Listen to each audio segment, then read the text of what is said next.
नमस्कार। कवि परिचय की श्रृंखला में आज मैं आपके लिए एक वीडियो लेके आया हूँ। इस वीडियो में कवि भूषण के व्यक्तित्व और कृतित्व पर हम आज विचार करेंगे, तो आप ध्यान से इसको सुने।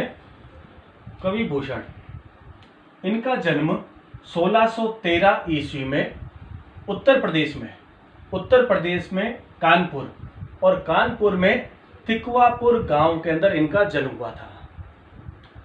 कवि भूषण जो हिंदी साहित्य में प्रमुख हस्ताक्षर हैं, रीतिकाल में वीर रस ओज गुण प्रधान कवि हैं।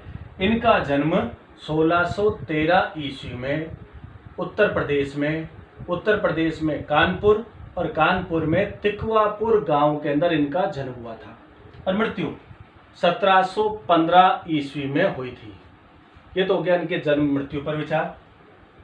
मूल नाम जो चर्चित है भूषण, ये इनका मूल नाम नहीं बल्कि उपाधि है।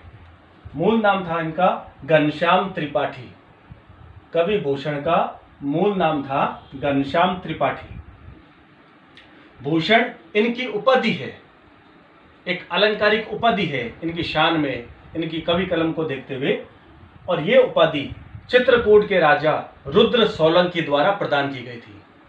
ये गौर करने वाली बात है, एक नोट करने वाली बात है कि मूल नाम तो था इनका घनश्याम त्रिपाठी और इसको ध्यान से देखें, भूषण इनकी उपाधि है जो चित्रकूट के राजा रुद्र सोलंकी के द्वारा इन्हें सम्मान पूर्वक प्रदान की गई थी।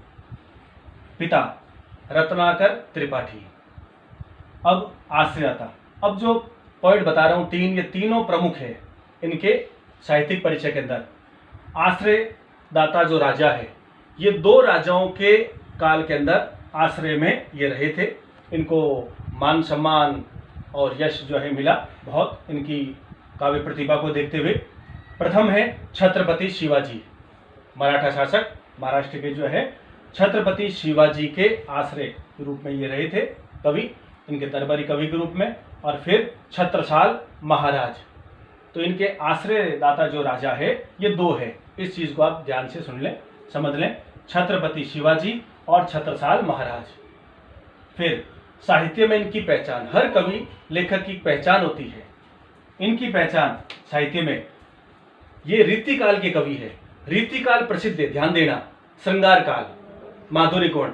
रीतिकाल प्रसिद्ध है श्रृंगार के कारण से रीतिकाल जाना जाता है, इनकी पहचान है। लेकिन इन्होंने श्रृंगार रस की धारा के विपरीत ओज गुण वीर रस प्रधान काव्य लिखे।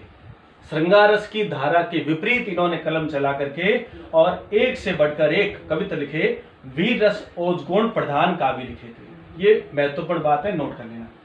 और तीसरी जो महत्वपूर्ण बताई थी, इनकी रचनाएं, प्रमुख रचनाएं, बहुत सी रचनाएं, जिनमें सबसे ज्यादा प्रसिद्धि इनको मिली, जो लोकप्रिय है, वह है शिवराज भूषण। कवि भूषण जो है इनकी प्रमुख रचना है शिवराज भूषण। सबसे ज्यादा लोकप्रिय प्रसिद्ध जो रचना है, ये ध्यान रखना। हर कवि की एक पहचान होती है एक रचना से। रचनाएं तो बहुत लिखते हैं लेकिन पहचान एक से, जैसे कवि तुलसी है तो इनकी पहचान रामचरितमानस से, इनकी एक प्रमुख रचना जिससे ज्यादा लोकप्रिय हुए, वैसे ही इनकी पहचान शिवराज भूषण, जो काफी लोकप्रिय और प्रसिद्ध रचना। फिर छत्रसाल दशक, शिवा बावनी, भूषण हजारा, भूषण उल्लास।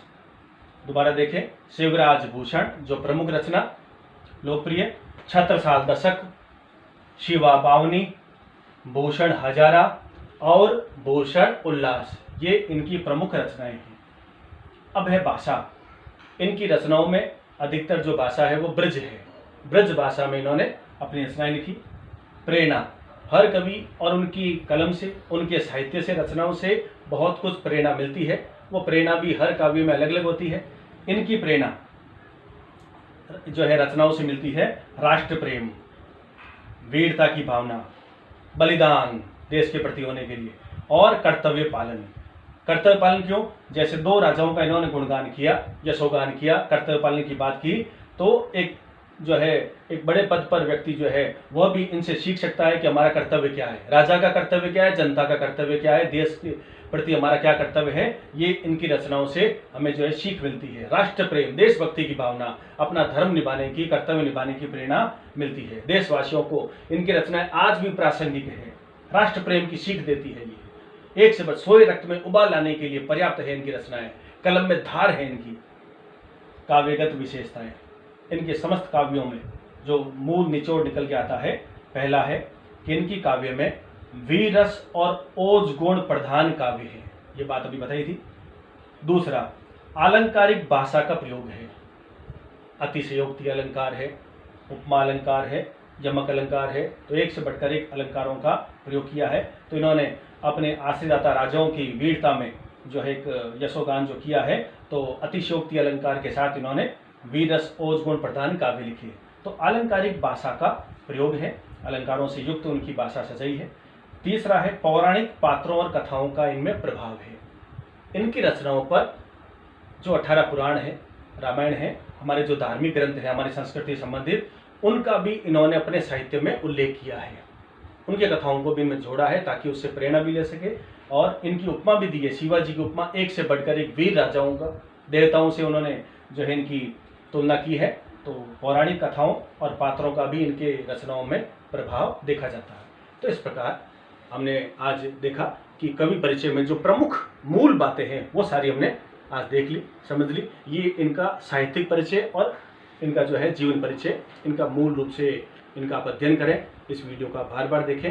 पहले भी मैंने जो वीडियो बनाए उनको भी आप 2 से 3 बार बार देखें, ताकि इस समय आप अपने उस टॉपिक को घर बैठे ही, स्टे एट होम, घर बैठे हुए आप उस अपने टॉपिक को हम याद कर सकते हैं, समझ सकते हैं। बार बार आप एकाग्रता से उसको सुनोगे ईयरफोन में, हेडफोन में, तो वह टॉपिक पूरा क्लियर हो जाएगा।